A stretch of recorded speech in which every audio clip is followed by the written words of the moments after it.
Hello friends, ഇന്ന് ഞാൻ വന്നിട്ടുള്ളത് നിങ്ങൾ തമ്പുനയിൽ കാണുന്ന പോലെ തന്നെ നമുക്ക് നമ്മുടെ വീടുകളിൽ നിന്ന് ഉപയോഗിച്ച് കളയുന്ന സാധനങ്ങൾ വെച്ച് എങ്ങനെ ഈസി ആയിട്ട് ഇപ്പോൾ ഇതുപോലെ ഫ്ലവർ നെയിൽ ഉണ്ടാക്കിയെടുക്കാം എന്നുള്ളൊരു വീഡിയോ ആണ്. അപ്പോൾ ഇതുപോലെ റോസൊക്കെ ഉണ്ടാക്കണമെങ്കിൽ എന്തായാലും ഫ്ലവർ നെയിൽ അത്യാവശ്യമാണ്. അപ്പോൾ നിങ്ങൾ വിചാരിക്കുന്നുണ്ടാവും എന്താ ഇത്രയും ലെങ്ത്തുള്ള വീഡിയോ, കാരണം തമ്പുനയിൽ വളരെ കുറച്ച് സെക്കൻഡുകളിൽ നിന്ന് മാത്രമേ എഴുതിയിട്ടുള്ളൂ എന്ന്. അപ്പോൾ ഞാൻ ശരിക്കും ഇത് നല്ല ഡീറ്റെയിൽ ആയി പറഞ്ഞിട്ടുണ്ട്. അതുകൊണ്ടാണ് ഇത് ഇത്രയും ലെങ്ത് ആയിട്ടുള്ളൊരു വീഡിയോ ആയത്.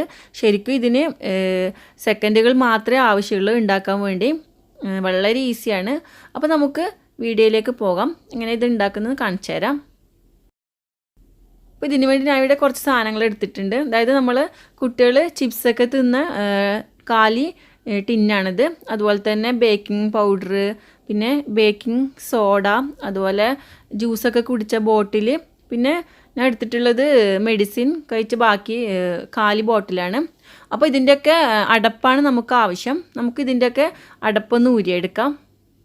ഇത്രയും ഞാൻ ഇത്രയും ഇത് വെച്ച് ചെയ്യുന്നൊന്നുമില്ല, നിങ്ങൾക്ക് കാണിച്ചു തരാൻ വേണ്ടി ജസ്റ്റ് ഒന്ന് എടുത്തതേ ഉള്ളൂ. അപ്പോൾ ഞാനിവിടെ എല്ലാ അടപ്പും ഊരി എടുത്തിട്ടുണ്ട്.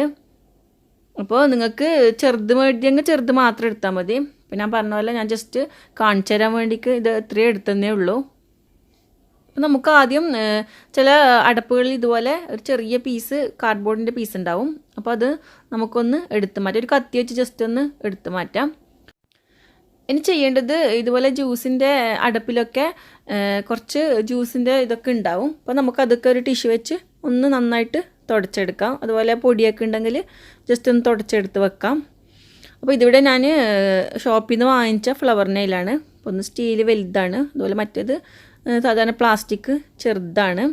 അപ്പോൾ ഈ വലിയത് നമ്മുടെ ഈ ചിപ്സിൻ്റെ അടപ്പിൻ്റെ അത്രയും വരുന്നുണ്ട്. അതുപോലെ ഈ ചെറുത് നമ്മുടെ ജ്യൂസിൻ്റെ അടപ്പിൻ്റെ കുറച്ച് വലുതാണ്. അപ്പോൾ ഇതൊക്കെ നിങ്ങളുടെ ഇഷ്ടത്തിന് എടുക്കാം. ചെറുതായാലും വലുതായാലും കുഴപ്പമൊന്നുമില്ല. ചെറുതാകുമ്പോൾ കുറച്ച് ചെറിയ ഫ്ലവർ ആക്കാൻ വേണ്ടിക്ക്, അതുപോലെ വലുത് വലിയ ഫ്ലവർ ആക്കാനും. ഇനി വേണ്ടത് ഇതുപോലെ ലോലിപോപ്പിൻ്റെ സ്റ്റിക്കാണിത്. അപ്പോൾ ഇവിടെ കുട്ടികൾ കഴിച്ച് കളഞ്ഞത് ഞാൻ എടുത്ത് വെച്ചതാണ്. അപ്പോൾ നമുക്കതും ഒന്ന് തുടച്ച് എടുത്ത് വെക്കാം. കഴുകരുത്, ജസ്റ്റ് ഒരു ടിഷ്യൂ വെച്ച് ജസ്റ്റ് ഒന്ന് തുടച്ചാൽ മതി. ഇനി നമുക്ക് ഇതുപോലെ അടുപ്പിൽ കാട്ടി ഒന്ന് ചൂടാക്കി എടുക്കണം. ഇതുപോലെ കത്തിച്ച് പിടിക്കേണ്ട ആവശ്യമൊന്നുമില്ല. അത് ഒന്ന് ചൂടാകുമ്പോൾ തന്നെ മെൽട്ടായി വരും.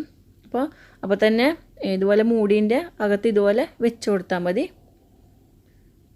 ഇതുപോലെ ജസ്റ്റ് ഒന്ന് അമർത്തി കൊടുത്താൽ മതി. അത് അവിടെ തന്നെ നല്ല സ്റ്റിക്കായി നിന്നോളും. ഞാൻ ഒന്നുകൂടി കാണിച്ചു തരാം. ഒന്ന് പ്രസ് ചെയ്ത് കൊടുത്താൽ മതി. ഇപ്പോൾ ഞാനിവിടെ ഇതുപോലെ 2 ചെയ്യുന്നുള്ളൂ, കാരണം എൻ്റെ അടുത്ത് ഓൾറെഡി 2 ഉണ്ട്. പിന്നെ വെറുതെ ചെയ്ത് കളയണ്ടല്ലോ വെച്ച് ഞാൻ ചെയ്തിട്ടില്ല. അപ്പോൾ ഇത് ഒരു മിനിറ്റൊന്നും വേണ്ട, അപ്പോഴത്തേക്കും ഇത് സെറ്റായി വന്നിട്ടുണ്ടാവും, നമുക്ക് ഉപയോഗിക്കാം.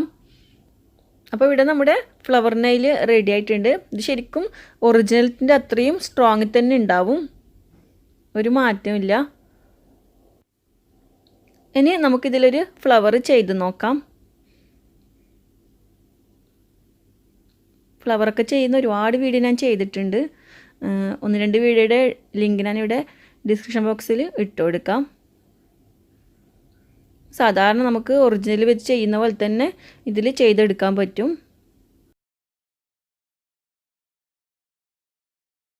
അപ്പോൾ വലുതിലാണ് ഞാൻ ഇപ്പോൾ ഇവിടെ ചെയ്തിട്ടുള്ളത്. നമുക്ക് ആ ചെറുതിലും കൂടി ഒന്ന് ചെയ്ത് നോക്കാം.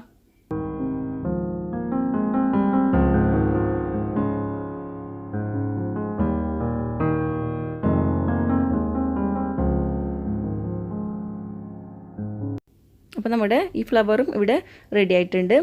ഇത് നമുക്ക് ഈസി ആയിട്ട് ഇതിൽ നിന്ന് ലിഫ്റ്റ് ചെയ്തെടുത്ത് മാറ്റാനും പറ്റും.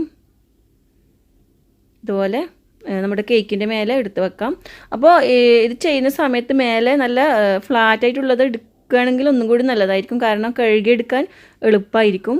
മറ്റേ ഈ നീല കാണുന്ന പോലെ അതിൻ്റെ ഇടയിലൊക്കെ നമ്മുടെ ക്രീം പോയിട്ടുണ്ടാവും, അപ്പോൾ കഴുകാൻ കുറച്ച് ബുദ്ധിമുട്ടായിരിക്കും. അപ്പോൾ എല്ലാവർക്കും എൻ്റെ ഈ വീഡിയോ ഇഷ്ടപ്പെട്ടെന്ന് വിചാരിക്കുന്നു. ഇഷ്ടപ്പെട്ടെങ്കിൽ ഒന്ന് ലൈക്ക് ചെയ്യുക, അതുപോലെ ഷെയർ ചെയ്യുക. അപ്പോൾ വീണ്ടും നല്ല നല്ല റെസിപ്പികളും ഇതുപോലത്തെ വീഡിയോസൊക്കെ ആയിട്ട് വരാം. Thank you.